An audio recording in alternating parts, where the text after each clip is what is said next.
Halo semua, balik lagi bareng gue Pian Raffi. Dan seperti biasa di video kali ini gue bakalan lanjutin alur cerita yang sebelumnya pernah gue upload. Dan gak kerasa juga gue udah sampai ke session 26 ya dari kelanjutan Battle Trog the Heaven ini atau Benua Kaisar. Tanpa banyak basa-basi lagi, yuk kita langsung check this out aja alur ceritanya.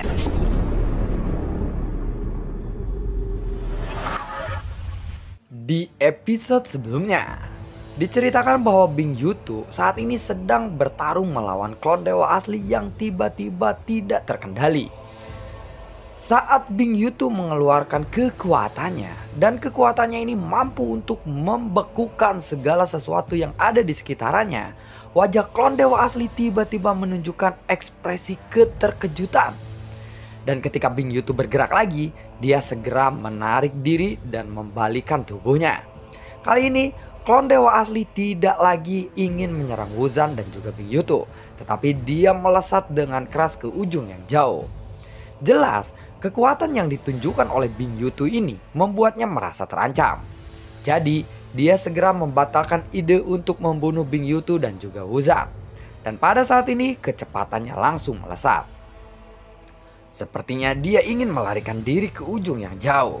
Apakah kamu benar-benar ingin melarikan diri sekarang? Tapi itu tidak akan berhasil. Ini momennya aku sangatlah greget sekali, ucap dari Bing Yutu. Pada saat yang sama, Bing Yutu lalu membuka mulutnya dan menarik napasnya. Dan seluruh tubuhnya mengembang dengan cepat seperti balon. Dia lalu meniupkan udara dingin. Pada saat berikutnya, udara dingin menyembur keluar dari mulut Bing Yutu itu. Dan arus yang dingin itu langsung menyelubungi klon dewa asli. Kecepatan klon dewa asli pun menjadi semakin lambat. Dan ada kristal es yang menyebar dengan kecepatan yang tinggi di dalam tubuhnya dan juga di luar tubuhnya. Klon dewa asli ini mulai mengubah arahnya, tetapi tampaknya itu tidaklah berpengaruh. Setelah beberapa saat, klon dewa asli pun menjadi semakin lambat dan Bing Yutu pun menjadi semakin dekat. Di antara udara dingin ini, klon dewa asli akhirnya berhenti bergerak dan Bing Yutu terus meniupkan udara dingin sampai klon dewa asli ini membeku menjadi gumpalan es. Sehingga akhirnya dia pun membeku sepenuhnya. Hah, berani-beraninya ya kamu untuk menyerangku, ucap dari Bing Yutu. Bing Yutu untuk sementara ini bisa mengendalikan atau menenangkan klon dewa asli. Melihat itu, Wuzan pun langsung bergegas dari arah belakang. Senior Bing Yutu, jadi kenapa klon ini tiba-tiba menyerang kita? Tanya dari Wuzan sambil memandang klon dewa asli yang membeku menjadi es. Dan dia masih merasa sangat bingung. Ya mungkin saja Xiaoyan itu sudah mati. Jika pengendalinya sudah mati, hal ini memang biasa terjadi, jawab dari Bing Yutu. Mendengar itu Wuzan pun terkejut. Mati? Tanya dari Wuzan sambil membuka mulutnya lebar-lebar. Tentu saja, dia belum tentu sudah mati juga, tapi setidaknya ini dapat dikonfirmasi saat ini adalah bahwa hubungan antara Xiaoyan atau tubuh asli dengan klon dewa aslinya ini telah terputus. Dan ada kemungkinan bahwa saat ini Xiaoyan memang sudah mati. Namun secara logika, jika Jiuying mengikutinya, seharusnya tidak ada yang bisa mengancam Xiaoyan pada saat ini. Jadi, sepertinya kita harus mencari tahu sendiri, ucap dari Bing Yutu. Meskipun Bing Yutu ini memiliki dendam pribadi kepada Xiaoyan, tetapi tetap saja dia harus bertanggung jawab atas keselamatan Xiaoyan untuk permaisuri. Tidak peduli apakah Xiaoyan ini telah mati atau masih hidup, Bing Yutu harus tetap mengkonfirmasi statusnya saat ini. Saat Bing Yutu mengatakan itu, dia perlahan-lahan menyapu ke arah depan. Wuzan segera melihat klon dewa asli yang membeku menjadi es dan kembali memandang ke arah Bing Yutu yang sudah bergerak menjauh dari kejauhan. Apakah Anda tidak akan membawa klon ini? Tanya dari Wuzan. Hei, kenapa harus aku yang membawanya? Kamu saja yang membawanya. Tetapi jangan biarkan dia untuk melarikan diri. Cepat cari tali. Dan saat ini kamu harus bertanggung jawab untuk membawanya pergi, ucap dari Bing Yutu. Mendengar itu Wuzan pun hanya bisa mengkerutkan keningnya saja tanpa daya. Setelah itu Bing Yutu dan Wuzan pun segera melesat ke dalam lautan. Senior Bing Yuto, sebenarnya aku punya pertanyaan kepadamu. Tanya dari Wuzan. Apalagi yang ingin kamu tanyakan? Jawab dari Bing Yuto. Maafkan aku sebelumnya, tetapi apakah es ini bisa mencair? Tanya dari Wuzan. Bukankah es memang biasanya mencair? Jawab dari Bing Yuto. Wuzan pun terkejut ketika mendengar itu. Tunggu dulu, jika tiba-tiba es ini meleleh dan klon dewa asli meloloskan diri, aku pasti akan dikejarnya, ucap dari Wuzan merasa sangat khawatir. Dia terus-menerus memutar kepalanya dari waktu ke waktu sambil merasakan kegelisahan di dalam hatinya. Jika tiba-tiba esnya ini mencair, maka tamatlah riwayat Wuzan karena dia yang paling dekat dengan tubuh klon dewa asli ini. Senior Bing Yuto, mengapa Anda tidak memperkuatnya lagi saja? Sepertinya es ini akan segera mencair. Senior Bing Yuto, sungguh percayalah kepadaku. Aku merasa es ini akan mencair dan aku merasa es ini menjadi lebih ringan. Senior Bing Yuto, tolonglah padatkan lagi esnya, ucap dari Wuzan yang terus merengek. Sepanjang jalan, Wuzan terus berbicara dan akhirnya Bing Yuto tiba-tiba menoleh dan menatap ke arah Wuzan dengan memplototi matanya atau memplototi Wuzan ini. Jangan khawatir, esku itu tidak akan mencair untuk sementara waktu. Dan dia juga tidak akan bisa keluar dari es itu, ucap dari Bing Yuto. Namun ketika baru saja Bing Yuto selesai berbicara, terdengar bunyi retakan pada es itu. Krak! Mendengar itu, Wuzan pun langsung melemparkan batu es itu dan melarikan diri ke kejauhan. Sebelum akhirnya dia menoleh untuk melihat es batu itu dengan tatapan yang mengerikan. Buar! Es batu itu pun akhirnya pecah. Dan klon dewa asli pun segera berteriak dengan marah. Kemudian dia langsung menyerang Bing Yuto dengan tinju yang sudah terkepal. Namun endingnya masih tetap sama seperti sebelumnya. Pada akhirnya, setelah perlawanan yang sia-sia, klon dewa asli pun berhasil dibekukan lagi oleh Bing Yuto. Wuzan pun tidak punya pilihan lain selain terus menyeret es itu di dalam kedalaman laut. Namun kali ini dia tidak lagi mempercayai kata-kata Bing Yuto. Bing Yuto hanya tersenyum kepada Wuzan yang terlihat tampak ketakutan. Yang tadi itu hanya sebuah kecelakaan kecil saja. Itu seolah-olah kesalahan teknis saja. Kali ini aku sudah memperkuatnya, yakinlah kepadaku, ucap dari Bing Yuto sambil tersenyum kepada Wuzan. Tetapi Wuzan pun tidak menjawabnya, seolah-olah Wuzan sudah sangat kecewa kepada Bing Yuto. Karena saat ini pikirannya hanya difokuskan untuk memeriksa keadaan es batu yang sedang dibawanya. Kembali lagi kepada Xiaoyan yang sedang melesat ke arah utara. Tapi akhirnya dia berhenti di suatu tempat. Xiaoyan tidak menemukan sesuatu yang aneh di sekitaran sini. Tanpa adanya peta dan tanpa arah tujuan, Xiaoyan hanya bisa meraba-raba tempat ini yang asing dengan mengendalikan firasat atau kekuatan jiwanya. Tetapi Xiaoyan tidak menemukan apa-apa selama perjalanan ini. Xiaoyan terus melihat ke arah depan. Dan dia pun kembali bergerak ke arah utara. Sebenarnya, sekarang di sini sedang ada hujan. Namun ini bukanlah hujan biasa, karena hujan ini berwarna ungu dan sangat beracun. Seluruh langit pun gelap dan cahaya menjadi redup.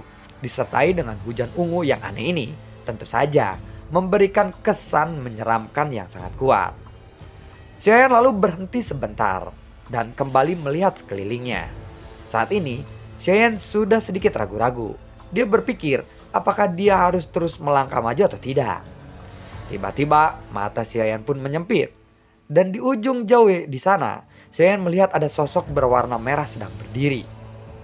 Setelah Xiaoyan memastikannya dengan sangat hati-hati, dia yakin bahwa sepertinya memang ada seseorang yang sedang berdiri di sana. Apakah ada orang di sini? Tanya dari Xiaoyan. Xiaoyan melihat sosok berwarna merah di ujung yang jauh di sana. Sosoknya tidak bergerak sedikit pun. Dan dia lalu menyapu ke arah sosok itu. Saat Xiaoyan terus melaju mendekatinya, Xiaoyan benar-benar menemukan bahwa dia selalu menjaga jarak yang relatif dari sosok yang merah ini. Artinya saat ini Xiaoyan bergerak maju tapi dia terlihat lebih waspada. Dan sepertinya Xiaoyan merasa aneh dengan hal itu. Xiayan mulai ragu dengan sosok merah itu. Tetapi dilihat dari tinggi dan posturnya, itu memang seperti pria berjubah merah. Tetapi Xiayan tidak bisa melihat kepalanya, juga tidak bisa melihat kakinya. Sosok itu lebih seperti hantu. Dan tanpa disadari, sekelilingnya telah menjadi lebih gelap. Hujan yang awalnya gerimis telah menjadi hujan yang sangat deras sekarang. Tiba-tiba, sosok merah itu menghilang begitu saja. Alis Xiayan pun sedikit berdenyut. Hujan ungu yang turun dari langit ini telah membuat tanah yang ada di sekitarannya seperti danau dengan lubang yang sangat besar dan ada yang kecil juga. Ini seolah-olah seperti lumpur. Xiayan lalu melihat tempat di mana sosok merah itu menghilang. Tetapi pada saat Xiayan melihat sosok lain yang berdiri tegak di sana, Xiayan tidak bisa melihat penampilannya sekarang. Saat Xiayan mendekat, Xiayan melihat kilatan cahaya di atas kepala sosok itu. Dan Xiayan mengenali cahaya ini. Ini sama dengan cahaya yang dipancarkan oleh dewa ekstrim Ganlu. Lah, lalu siapakah itu dewa ekstrim Ganlu? Oh, ternyata itu adalah dewa Nexstar dewa yang sebelumnya ya. Mungkin sosok yang orang tua itu karena auranya sama atau gimana, gue juga nggak tahu ya. Setelah beberapa saat, Xiayan mendatangi sosok itu. Dan saat melihat sosok di depannya sekarang, Xiayan merasa bahwa tinggi sosok itu sekitaran 2 meter. Dan sosok itu tertutupi oleh sayap yang tumbuh di belakang punggungnya.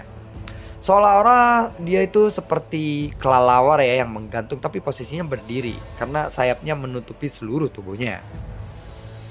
Namun Xiayan tidak merasakan ada fluktuasi vitalitas di tubuhnya. Tetapi menurut pengalaman sebelumnya, makhluk-makhluk di tempat ini memang tidak memiliki fluktuasi vitalitas dan tidak ada fluktuasi sumber gas. Xiayan lalu mendekati sosok itu. Tepat saat mata Xiayan mengikuti pancaran cahaya dari atas kepalanya, sayapnya yang terbungkus di tubuhnya itu tiba-tiba bergerak. Sayapnya terbuka lebar seketika dan sayap emas itu seperti pedang yang sangat tajam dan menebas dengan sangat liar ke arah Xiayan. Namun untungnya Xiayan sudah bisa berjaga-jaga saat dia mendekatinya. Lonceng emas pelindung, teriak dari Xiayan. Ting, buar. Lonceng emas pun langsung menyelimuti Xiayan di dalamnya. Ada suara ledakan yang sangat keras dan bunyi tabrakan logam. Sayap tajam itu menebas dengan sangat cepat dan terus-menerus menyerang lonceng yang dibuat oleh Xiayan. Sehingga akhirnya lonceng itu pun runtuh dan tidak bisa lagi digunakan untuk sementara waktu. Pada saat ini Xiayan pun tidak diberikan waktu untuk bereaksi sedikit pun. Xiayan langsung mengeluarkan pedang Bang Huang Quanzong. Dia menatap sosok yang tiba-tiba menyerangnya itu. Sosok ini ternyata adalah seorang wanita. Tapi wanita ini terlihat tidak biasa. Setiap inci dari tubuh dan ototnya penuh aura petarung atau seperti batu yang keras dan dipenuhi dengan kekuatan penghancur. Xiayan bisa merasakan bahwa sosok di depannya ini bukanlah orang biasa. Di antara alisnya, Xiayan melihat ada cahaya yang berkedip. Sepertinya cahaya ini seperti Nexstar Dewa yang mengandung kekuatan misterius yang dapat membantu Xiayan untuk meningkatkan fondasi sumber gasnya. Tetapi sepertinya itu bukanlah tugas yang mudah untuk bisa mengalahkan orang ini. Pada titik ini, Xiayan sedikit menyempitkan matanya dan ingin menghadapi orang ini dengan sangat serius. Dengan gelombang pedang Bang Huang Quanzong di tangannya, api dan petir pun langsung menutupi seluruh tubuhnya dan aura puncak fighting god bintang 7-nya pun meledak. Sementara itu, di puncak 1000 gunung, sosok si tukang gunung atau tukang bangunan berdiri di puncak yang baru saja dia bentuk dan melihat ke arah utara di mana Xiayan berada. Oh, arah utara ya. Di sana ada Dewi Emas Hitam. Tapi tidak hanya itu, ada juga warna ungu dan juga putih. Dia sangatlah merepotkan, nak.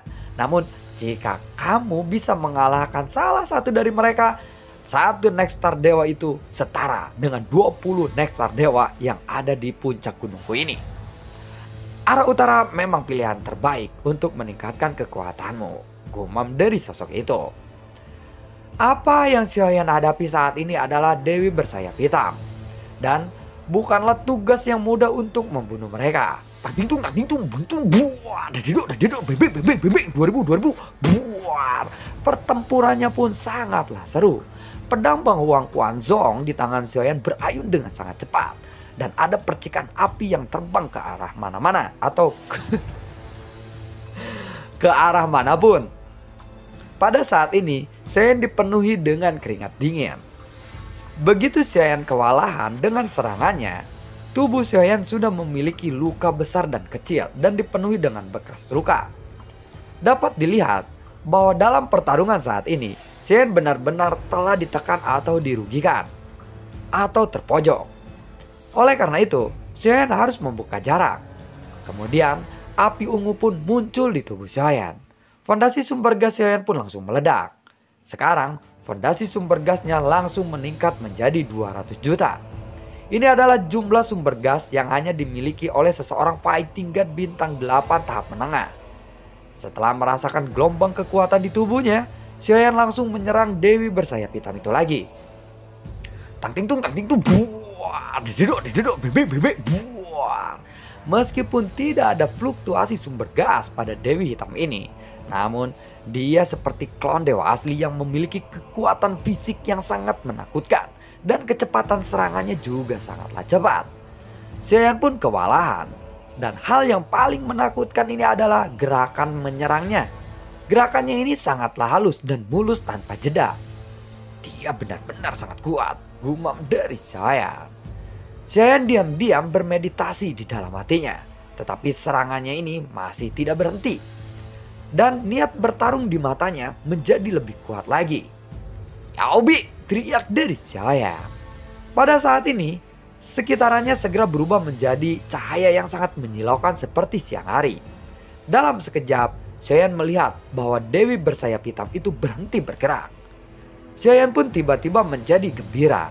Dia tidak menyangka ternyata Yao Bing memiliki efek kepada Dewi hitam yang ada di depannya ini. Melihat itu, Xiaoyan pun segera menebaskan pedangnya ke arah Dewi emas itu. Blenting buar. Pedang Xiaoyan pun bertabrakan dengan sayap emas hitam yang ada pada Dewi itu. Api dan juga petir pun mengalir keluar. Tetapi serangan Xiaoyan ini telah diblokir oleh sayap Dewi hitam itu. Ketika sayapnya bergerak, Xiaoyan pun terpental jauh dan menabrak tanah. Kecepatan reaksinya sangatlah cepat. Dia bahkan bisa memblokir seranganku meskipun dalam posisi yang sangat sulit, gumam dari Xiaoyan. Dewi hitam itu juga tidak memberikan Xiaoyan kesempatan untuk bernapas sedikit pun. Serangan yang sengit langsung mengarah ke arah Xiaoyan yang sedang jatuh saat ini. Xiaoyan pun terus bergerak dan melambaikan pedangnya atau menebaskan dan menahan serangan-serangan dari sayap Dewi hitam itu. Ini adalah pertama kalinya Xiaoyan mengalami pertarungan semacam ini. Dewi hitam itu bahkan tidak memberikan Xiaoyan kesempatan untuk bernapas. Sehingga Xiaoyan bahkan tidak memiliki kesempatan untuk memadatkan Lotus Flame-nya. Pada saat ini, dia dapat merasakan dengan sangat jelas bahwa kekuatan Dewi bersayap hitam itu juga semakin kuat dan semakin kuat lagi. Namun serangan Xiaoyan tidak berhenti sampai di situ saja. Dia terus melambaikan pedang Bang Huang Quanzong di lengannya dan menghantamkannya ke arah Dewi hitam itu. Tinju 7 kekuatan pembunuh, ucap dari Xiaoyan. Ketika serangan pedangnya sudah terasa buntu, Xiaoyan mencoba untuk menggunakan teknik tinjunya. Tetapi karena tidak ada klon dewa asli, kekuatan fisik yang biasa dari Xiaoyan ini membuat serangannya itu mungkin tidak sekuat ketika Xiaoyan menggabungkan diri dengan klon dewa asli. Dan hanya tingkat 6 saja yang bisa digunakan oleh Xiaoyan. Tidak sampai 7 tinju ya. Itu juga berdasarkan dengan kekuatan api dan kekuatan jiwa. Semua kekuatan yang dimiliki oleh Xiaoyan telah digabungkan. Namun Xiaoyan hanya bisa menggunakan 6 tinju kekuatan pembunuhnya. 6 kekuatan yang sangat kuat dicampurkan kepada tinju Xiaoyan saat ini. Dia ingin menggunakan tinju ini sebagai metode serangannya. Jika dibandingkan dengan menggunakan pedang Bang Huang Quanzong, serangan ini terlalu lebih cepat dan juga fleksibel. Dan ini membuat Xiaoyan merasa leluasa. Dadedok, buar. Kekuatan di atas kepalan tangan Xiaoyan menjadi semakin ganas.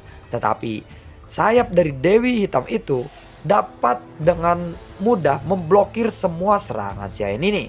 Dan serangan ini mungkin tidak akan bisa mencapai hasil yang baik. Namun Xiaoyan tampaknya merasakan tingkat pertempuran yang lebih tinggi saat bertarung dengan Dewi bersayap hitam ini. Semakin baik serangan Xiaoyan, maka semakin kuat pula perlawanan dari sang Dewi itu. Kecepatan serangan mereka terus meningkat. Tidak ada terlalu banyak trik yang sangat rumit. Mereka berdua menyerang dengan sangat sederhana. Tetapi serangan mereka penuh dengan serangan yang berkali-kali lebih kuat. Dan mungkin ini adalah serangan kritikal. Dan lalu bagaimanakah kelanjutan ceritanya? Di sini adalah momennya Xiaoyan melawan Valkyrie ya, Dewi Valkyrie yang memiliki sayap emas ya. Dan kalau kalian yang menonton live-nya, kalian pasti sudah tahu ya, Xiaoyan sudah mendapatkan sayap dari Valkyrie ini. Nantikan video gue berikutnya dan semoga sehat selalu untuk kalian. Dan gue selalu ucapin terima kasih banyak juga buat kalian yang sudah mendukung channel ini dari dulu hingga saat ini.